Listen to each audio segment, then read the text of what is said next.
Hello everyone, my name is Jake Hayfley, and today I'm going to show off my Tetris project. I did this in processing, and I also made a video on my website. You probably saw it, it was right above this, but also on my YouTube channel if you're coming from there. Just talking about processing and kind of how you can set up simple shapes and move them around, just to kind of give some context and explanation to what I'm doing here. Um, I really like processing. I used it for one of my classes in a project last year at Iowa State, and I really enjoy it. I think it's a really good way to make simple programs and games, and it's in Java, so it was really good for me. I listed out a list of goals, and I kind of kept track of everything in this project inside of Google Slides.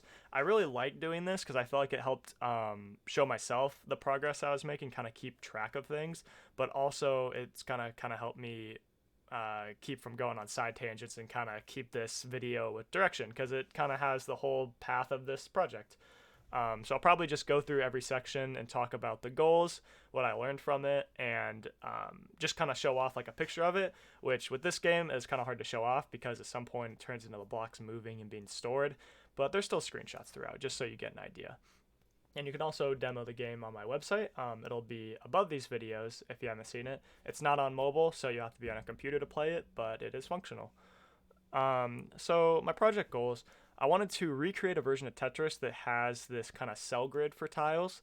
And this would be used by making a new object for the cells and then making a grid of a 2D array of them. I wanted a menu system that could keep track of the Tetris blocks held, the score, and the display controls.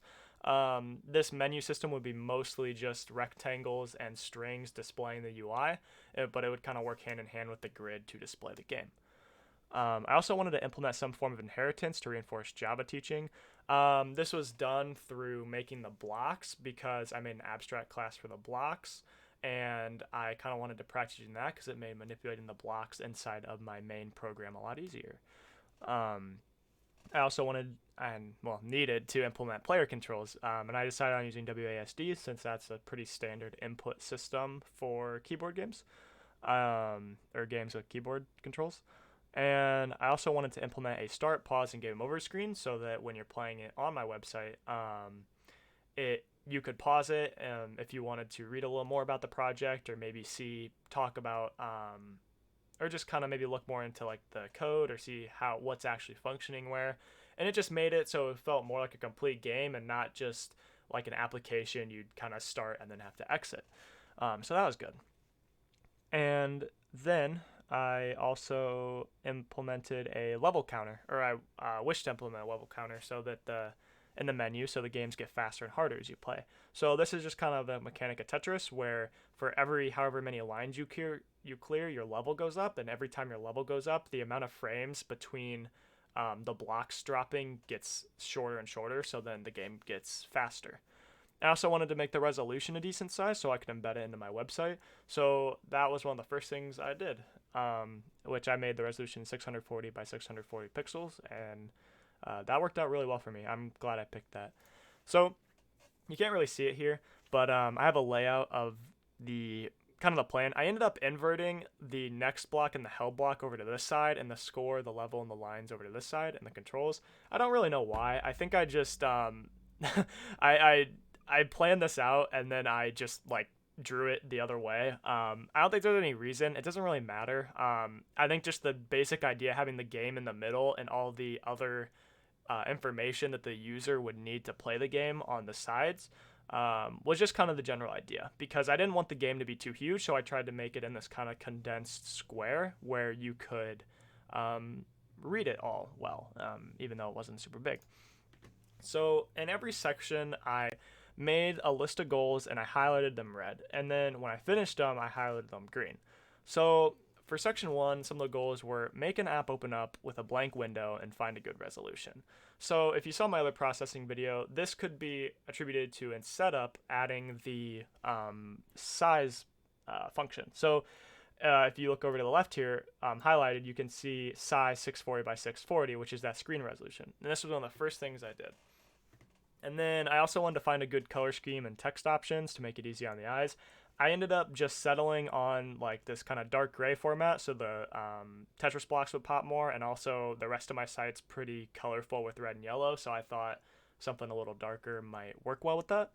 Um, but I also wanted to make a menu class that draws the overall UI that we talked about. And I also wanted to set up the boxes and text so the values can be placed over them later. And then, like I said, find a good color scheme. So the first thing I kind of did, you can see it here, is menu, new menu. And you'll see it also up here since it's global. But it's this menu class. So this got more and more stuff. So this is for part of the level, but we'll just go up to what we need for right now. So the first thing I did was make the class menu, and then I added a constructor, which basically made the score, the level, the lines 0. And this other stuff has to deal with manipulating the lines later when I actually implement that. But for now, I'll just talk about show. So for show, it really, you can see that it so I have constants up here for the rectangle color, the text color, and the text size, which they're all just variations of gray and white. But if you play the game here, I can kind of explain what parts of the menu this is. So so I kind of commented it here. So the next block rectangle, it's basically, I had a rectangle here, and it's this little guy. I'd place a grid under it later, but right now it's this rectangle and then the text under it. And so these don't interact with the game at all, but they do place information for the user to use, so they can play the game correctly. So this stuff was really important to get as kind of a layout, since I could work the actual game mechanics around it later. And so a lot of these, it looks like a lot of code. It's a lot of just drawing out the UI. It isn't super complicated. It was just kind of tedious, finding the right way to align the text and move it around. But processing makes it pretty easy, so it wasn't too bad. And so that's pretty much section 1. To reflect on it, like I said, the default resolution is 640 by 640. The menu class may get cluttered with many methods due to having levels, score, and lines. I think I saw in the future there. It wasn't really the menu class. The grid class got kind of crazy, but maybe should have planned out a little better from the start. And the menu class displays other parts of the UI 30 pixels horizontally away from the cell grid evenly. That is just so it kind of looks more organized. And then these modules are spaced 30 more pixels vertically away from each other. The text writes over the rectangles and updates when the score does. And I added getter methods to the menu to get score, lives, and lines easily. And I don't think I actually ended up using those because they displayed in the menu, so I don't think I need to pull them anywhere else. So yeah, so here's kind of the section 1 demo. At that point, all you had were these score level lines, the next block and the held block, and there aren't grids there, so they aren't being used. And for some reason, I didn't add the controls yet. I think I just thought I would do that when I added user input, so I didn't have to go back and keep changing the characters or the text with it, because I wasn't fully sure on how I was going to make the controls yet. But yeah, that would go there. That's I should have added like a placeholder rectangle, but that's what this is. I kind of expect it to be like this. I just didn't really draw it in there for some reason. But yeah, so section 2. I wanted to make a cell class that creates one new cell, which a cell, I'm probably going to be opening this game up a ton, this video, but so one cell is one of these little blocks, and they're basically just these tiny little squares that are 20 pixels tall and long, or wide and tall. So I then also wanted to make a grid class that uses the cell class to draw a 2D array of cells. So then there'd be a horizontal amount of cells and a vertical amount of cells. And the Tetris grid is 10 by 20. And I ended up adding more cells around it so that they're basically solid, so that it helps with collisions with the Tetris blocks later. And I also added a getter method to return a single cell in the grid class, which I don't... Did I use that? I think I used that a few times. I added some getters a lot early, expecting to use them more, but then the actual methods I used more changed a lot as the game went on. So we can kind of walk through the cell and grid class. So I think one of my first things that I would definitely do different next time is making it so these cell objects did not need to change color with every single like method or change. And that's kind of how I ended up doing a lot of this project, was like hard changing the cells by changing their colors and the properties of if they were solid or if playing through booleans. And it worked, but it made a lot of the methods a lot more complicated than it had to be than if I used, per se, like a 2D array of integers and then just converted those integers to cells based on their numbers for like what color they needed to be. Um, so yeah, I think that was kind of one of my big like mistakes was doing this, but I don't think I really thought through how I was going to implement these cells based on how they were inside the map, because it got really messy and like converting these values. But yeah, because you can see all these values, because it normally like stick rotate, can rotate, is saw and displaying are all just used in different methods to basically do different things in the program. And if I just did integers, I could have just used like one maybe, or just read like what the actual number was. So that was one thing I kind of took away from this. But yeah, so here's the constructor. Like I said, it basically pulls all these values in and sets them to this object's value. The void show takes the red fill, green fill, blue fill for the color, and the red stroke, green stroke, blue stroke for this. And then it basically draws that square at the X and Y location, and then with how big it is, which each cell is 20 pixels, like I said. So the actual show is really basic. I really like how the cells turned out. I think it looks like, I really like the colors of the blocks. I used a color scanner Google Chrome extension to basically get the correct colors for the blocks, and I think it lines up really well. Which that was, I think, the one nice thing about this is I can customize all the colors in the actual design of the game really easily now. It's just when I was actually writing the code, I think I could have done it a lot more better if I had a little more foresight. But yeah, so then we also have grid. So grid is a grid. The actual 2D array I called a map, and I ended up making it its own little like helper method inside of here. So grid would take the number of X and Y cells that you wanted, and it would basically give you the starting position for X and the starting position for Y, where like that first top left cell would be, and then it would go all the way across and then just start building the 2D array. And that's what you can see inside this make map. And like I said, this got more complicated over time because I started building hidden borders around the grid, so it wasn't actually 10 by 20, it ended up being 12 by 25 because there's a spawn area up here that is 4. It's like a 4 by 10 area, and then there's a column here, and a row down here. That's basically just solid cells, so it helps these first Tetris blocks just fall and do collision correctly. So that's how that worked. And like I said, it started off really simple and it just got kind of convoluted, but it works. And so, yeah, I think those are kind of the main points. Oh, I also had the grid class loop to display the cells, and then I added getter method to return those cells. So that's how you can see in here. Might be a little hard to see on the screen, but you can see the actual cells are there and they're actual objects, and it isn't just a placeholder gray rectangle. But to reflect, I'd say that the grid class constructor makes a 2D array of cell objects are the same color and stroke. Needs a lot of values so the color can be changed easily outside the class instead of hard coding in one color. Kind of wish I did, but it works.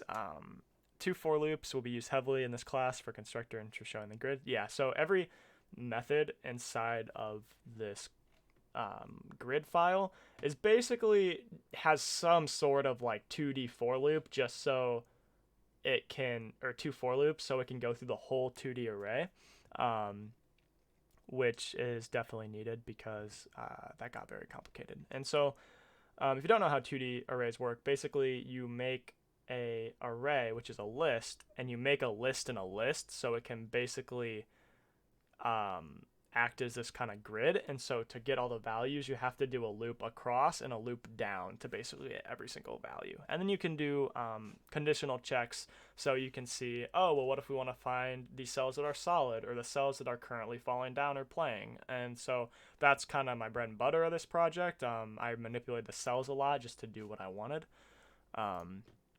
And yeah, so there's the picture of that. So section 3, creating the Tetris box. So now that I had a menu and a grid to basically use these blocks, I wanted to make the blocks. So each Tetramino block will have its own class, and an abstract class is needed to extend each specific block so it can be handled easier inside the main loop.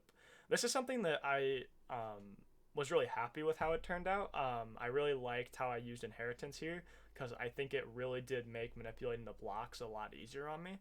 Um, and the block should spawn one cell above the grid and not be visible until fallen down. So to do this, I basically made it so the first 4 lines of the grid basically just did not show. So then it kind of acted as like a spawn area and the blocks would fall out of it. And a different set of cells will change color representing the block, and Boolean will need to be added to the cell class if the cell is filled or not, and the added 4 cell layers to the top of the grid. And so section 3 reflection, all the Tetris blocks will have the same stroke. I used an eyedropper Chrome extension to find the RGB values, like what I said, and every Tetris block constructor places solid color cells in the spawn area of the grid. The Tetris blocks will be true for the new Boolean and the class is playing. So this helps decide which blocks are basically needed to fall down or move left and right. And then, like I said, the first 4 layers will not be spawned. So, like I said here, the demo here, it only shows the Tetris block. It doesn't move yet, but it is spawned up in here. So I basically enable it so the whole for loop for the grid was shown here. And I'm going to pause for 1 second. Okay, sorry. So what I was saying is these blocks spawn up here, but they don't fall or move yet. And that was probably the hardest part. I think it was like section 4 and 5 is manipulating these blocks to do everything that I wanted to. Because that's kind of when the project got more complicated. But yeah, at this point, I can show you the code here. So I made this block class, which I made it abstract. So then... which I guess at this point, I don't even need it as abstract. I started making it as an abstract class because I made it so this rotate method would be inherited by all of these separate tetraminos. But I had it so it was more efficient if I made most of the blocks rotate the same way. Because I had this 3x3 grid where I basically scanned the empty ones and rotated them around 90 degrees. But I planned on having it abstract class. It still inherits, but it just actually fills in this method here. But yeah, so this has it keeps track of the origin index, and I'll talk about that when I talk about rotating them a little more. But basically, it has the same stroke, and then it inherits the fill of these specific blocks so that you can distinguish the different shaped blocks. So this constructor doesn't, and also pulls in the current grid, so then I can make separate grids for the next block and held block zones, and they won't be tied to the same thing, which that was also another nice thing. I was really happy with how the block and the tetraminos turned out. And so we can just look at this one, for example. Class J, so it's just like a J block. I can see if we can pull it up here. So, yeah, there we go. So this is a J block. So as you can see, like here's the colors of it. And it basically the X and the Y index are where it starts, and then the grid is the current grid that it's on, because like this grid is different than this grid and this grid. So like the X and Y index of this would be like 0, 1 or like 1, 0, and the starting grid for this would be like 4, 3 since there's a spawning zone. So basically in the constructor I would change the cells for the shape of that block, and this was kind of hard to manually do, but I made it work with for loops. And so it basically, I had this change cell method that I used in like almost every method after this point, where basically I would like start swapping cells and like their colors and their properties to do what I wanted. But yeah, that's how it worked. Oh, we lost. So yeah, section 4. So implementing the blocks. So I wanted to implement the methods for the blocks to fall down one cell if they are not on the bottom level and there's not a solid cell below them. So this is the first kind of method of moving the blocks that I used. And I didn't implement it so you could fast fall right away with user input. I just called block.fall inside of Tetris here. So what I did was I used frame count to basically control the speed of it. So if frame count mod speed down, so if you do mod, it'll basically take the remainder of your whatever you're like. So if you have, so say frame count was like 100 and you did mod 20, 100 divided by 20, there's no remainder because it equals 5. So it would equal 0. So basically you can make it so um, every speed down times that a frame count goes by, it'll fall down one block. So say if like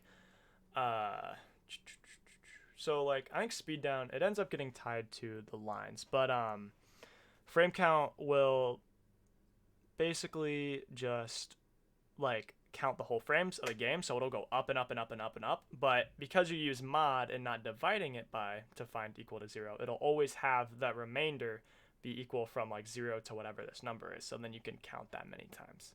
It's a little confusing when you use values like this, but it's really helpful. It makes counting these a lot easier, because then you can just increment the speed down value and then make the game speed up. And then I also wanted to make it so another block randomly spawns after the other block is done moving. So that's when I kind of, and this got more complicated as I implemented the hold block. But basically I used, at first I just had this next block function where I would get a random integer from 0 to 6, and I had a switch case where basically it would spawn a new Tetris block. And this went really well. I really like how this turned out too. This made it really nice to do this, and so basically this function would be called every time the current blocks. I added a method inside of grid. Where is it?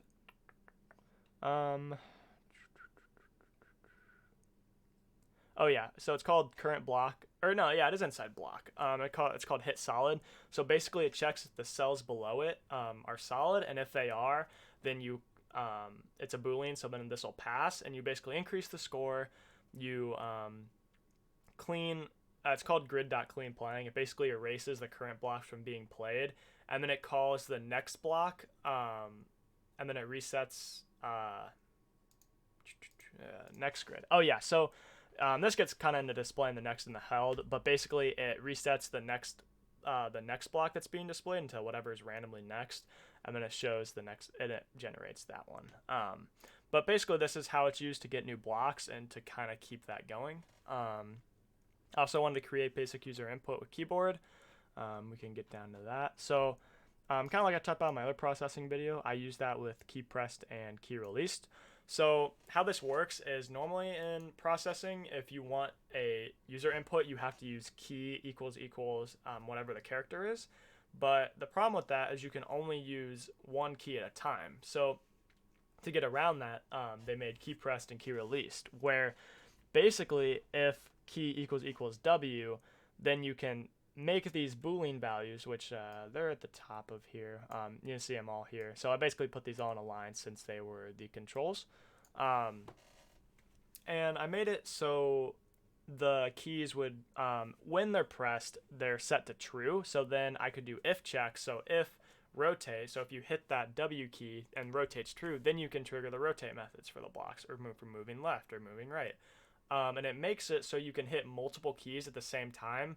So like you can rotate and move right at the same time, or you can fall down faster and move left at the same time. And this is really helpful because most games you'll need multiple inputs at once, or it'll feel really clunky and slow. And then key released is kind of the same thing. When you release the key, these Boolean values go back to being false. So then those if conditional checks will not work anymore, and they won't just keep rotating or moving like you wouldn't want them to. So that's something that I did in my other project. It's pretty common to most processing things, but it's really straightforward. It really gets the job done, so it's really helpful. So next thing was implement the block methods to rotate 90 degrees to the left. So I did this counterclockwise, and I also wanted to make user input be able to rotate the blocks with one button. So that's kind of how you see the if statement with rotate. If I can find it here.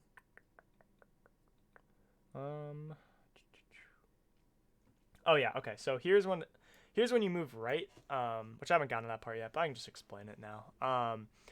So if you're pressing the right button and the frame count mod speed across, so this kind of helps moderate how fast you're moving, because if you just hold it down and go, it'll move it over really fast and slam over. So you need to moderate the speed, and so you can do that with speed across. And same with moving left. It's the same idea. You just check to the left and set it to the right. And then to rotate I had another speed counter for rotating it, but then you call current block dot rotate. So then let's get over here into block class. So like you see here, a lot of 2D arrays to check map cells, and we also have the function for fall. So I didn't show this off earlier, but basically it goes through the whole loop, and if the cell is playing and the cell below it is not solid, then you basically want to swap the two cells so that the Tetris block moves down one. And then you want to, here's hit solid. This will detect when collisions happen. And then here's move right, move left, clear block. Where's move down? Oh yeah, here's rotate. Okay, so rotate is a monster of code. This is kind of the point where I was like, oh crap, I coded this kind of messy, because moving the blocks turned into a bigger thing than it had, because I kind of hard coded this 3x3 grid around the origin cell, because they all had this theme of how they would rotate around, and it's this pattern, and I'll kind of save you time explaining all this, but it was a lot more complicated than I had to make it. If I used a 2D array of integers, I could use like matrices to rotate them a lot more efficiently, but since I had these cell objects, I had to kind of do it like this. So this was kind of the point where I was like, should I like scrap this and try and restart, or like what should I do? And I eventually got it, but there were a few times where I just really wanted to like restart and do it more efficiently, but I think I ended up saving more time by just chugging through it. But so most of the rotate methods are the same, which is why in like J and L you don't see a rotate method, because they just inherit it from this block class. But for I, since it's only a 3x3 grid, I is 4 blocks long, so I had to include extra cell checks to basically rotate it. So that's why I had to put in here, so it would basically overwrite this block. And same for T, because it had 3 blocks around it, so when I rotated, it would delete some of them, so I had to do that there. And this is probably one of the hardest steps. Like I said, yeah, getting the blocks to fall was harder than I expected, since I had to do a backwards 2D for loop going from the bottom up. And then this made so the blocks wouldn't instantly fall. And then I used a switch case and a random number generator to get the random blocks to spawn between 0 and 6, which I showed. I was really happy how that turned out. I think that was really good. And like I said, I added hidden solid borders on the sides of the grid to help make the moving left and right methods easier, since they could detect that there were solid cells on the left and right outside of the playing grid, so it wouldn't move anymore. And then like I said, the rotate method block's very messy. Should have organized it better. And then I don't know why picture isn't showing here. Okay, we're loading now. So yeah, so here's like a little picture of one of the blocks falling, and then here's a picture of the collisions working. I think this is the point when the project kind of started to be like show off something, because they actually had these like, you know, colorful blocks being able to be placed, and they weren't just falling through the grid. So that was really good. But so the next section 5, I got 2 more left. This and section 4 were definitely where I spent the most time. But this one, wrapping up the UI elements. So I had a lot of things to do here. I added a grid method to detect and clear lines. The lines cleared should also be updated per however many lines. And I added in the controls display finally. The level should increase per 10 lines and make the blocks drop faster. Add a method and update the score whenever the blocks are placed or cleared. Write code for displaying the next block. Write code for displaying the held block. So there's a few different things in this. This was a very loaded section. I did a lot here. So implementing this section's code was a lot easier than 4. It just took a lot more time. There are lots of helper methods and 2D for loops at this point. The main game still is relatively easy to read, but the side classes are pretty messy now. And implementing the final total game and menu system should not be as hard. And that was true. That was true. The last point wasn't too bad. So Where would be the best part to start? So the controls you already can see. Probably go in the menu class to show off kind of what I changed here. So I ended up adding up this variable called lines increase and drop speed. So set drop speed would basically manipulate how fast the blocks were falling based off the current level. And so that's what the switch case is for. It looks long, but basically it just switches and it finds what level. And then the higher it goes up, the smaller drop speed gets, so the less amount of frames is needed before the blocks drop again. And score up, line clear. There's basically a calculation where based on how many lines you clear and what level you're on, you'll get different amounts of score. So like if you clear 4 lines in one go, you'll get 1200 times the level plus 1. But if you only clear 1, you'll get 40 times level plus 1. So this is kind of like the strategy of Tetris. Like you want to get those 4 line clears. And so I thought this was a really important feature to add just for like playing the game and making it like fun to play. And then avoid line change. Basically how many lines you're changing, so then you add those amount of lines and the lines increase.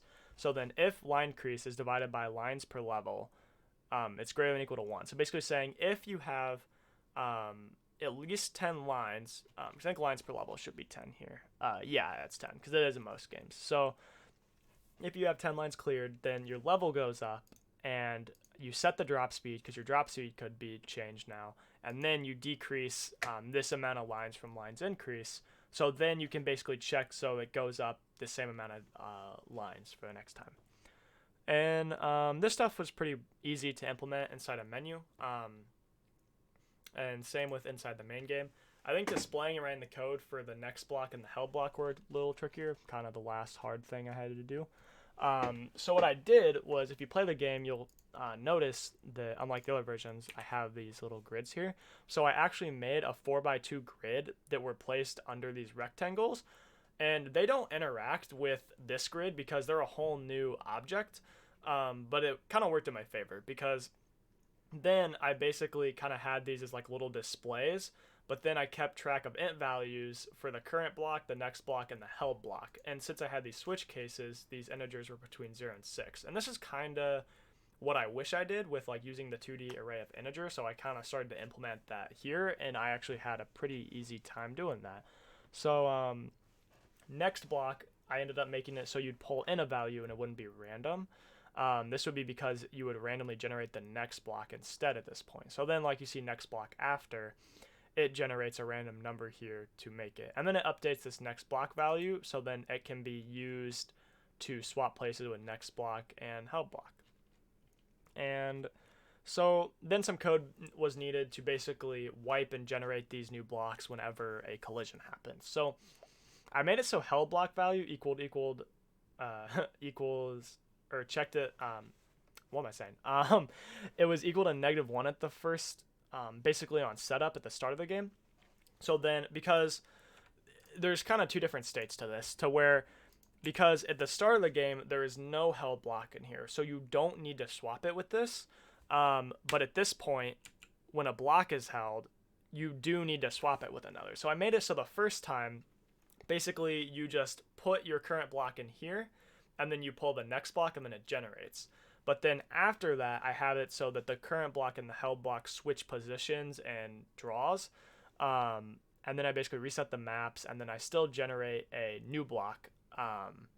So yeah, that's kind of why there's like two different if statements for this part, because the game starts with no held block, so you kind of have to add 2 chunks for that. But yeah, so that's most of section 5. To reflect on it a little. Implementing this section was a lot easier. Lots of stuff. I guess I already kind of talked about this stuff, but implementing the final total game menu system should not be too bad.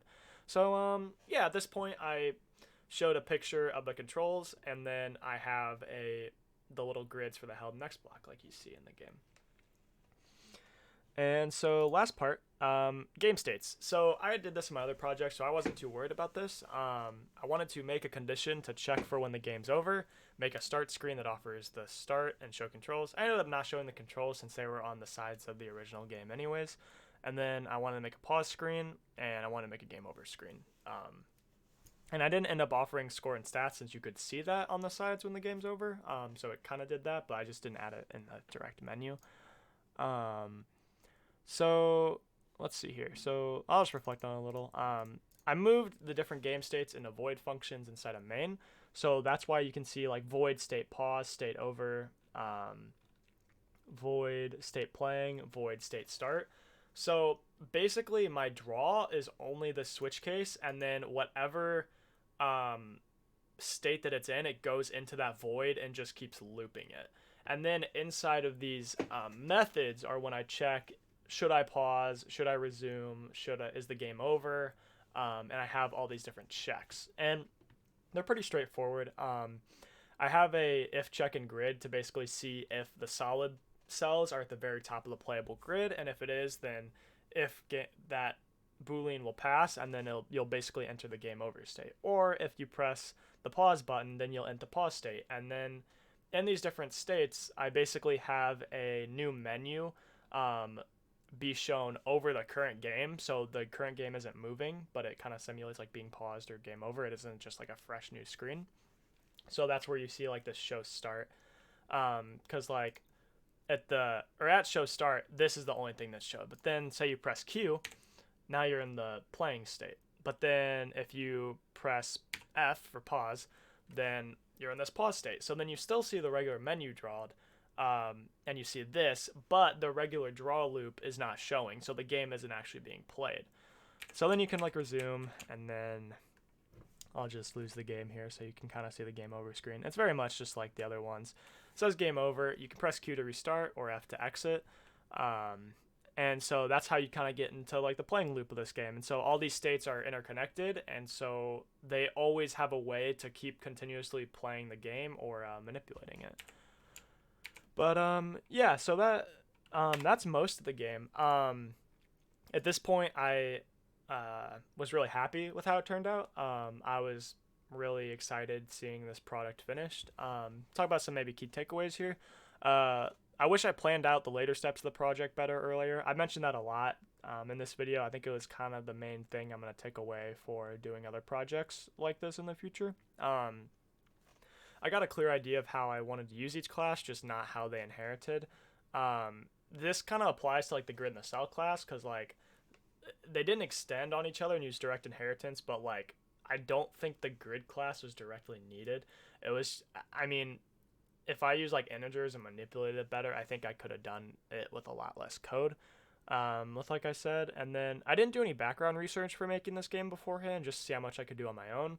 But I think if I did do more research, like I said, I could have done a lot more efficient. But I think I like kind of just doing this on my own and just seeing how I can do it. But I think for projects where I was working on like Arduino or like physical hardware that like costs money, I probably am going to do more research just so I'm more careful with my parts, because they are limited, unlike writing more processing files, which is free. In the end, my game is functional, but we need a lot of work to make it easier for other coders to read. I'd feel really like it's really hard to like look at this without me explaining it and tell what's fully going on. And I might come back and redo a second version of this game at a later date. So at this point, I was really happy I was done, and I was like, well, how can I get this on my website? So there's this thing called Processing.js, which is a JavaScript library, which is made to basically convert your Java code into JavaScript and put it into a canvas into my website. So I ended up getting this to work, but it took a lot more work than I expected. So what I did was I copied each file into the main, and so that's why this whole code is 1,400 lines. But it ended up working. JavaScript has some weird naming conventions that Java doesn't, with how you can't name functions and variables the same thing because it doesn't recognize the difference in them. So I had to keep opening this program inside of Firefox and debugging in the console to see what was named the same, just because the program was so large. And I think this is also kind of where, if I made the program a lot more simple and planned it out better, I wouldn't have had this issue. But I'm still really happy I got the game onto my website, because I think it's really fun to show off to people who are interested, and to make it accessible to anyone. So yeah, It was a lot harder to do that, but I think I still learned a lot about it, just kind of how JavaScript works, and I think it definitely has taught me to be more aware of just like my end product and kind of how because I always had the goal of the website, but how I actually implemented it was a lot harder because I didn't plan it out as much. But yeah, so that's kind of the project. If you have any questions or interests or anything, you can go to my contact page and see how to contact me. You can email me at jkfley1@gmail.com. But thank you so much for watching. I hope this was interesting to anyone. Hope maybe inspire anyone to do something like this. I had a lot of fun with it. So yeah, if you have any question or anything, just let me know. Thank you.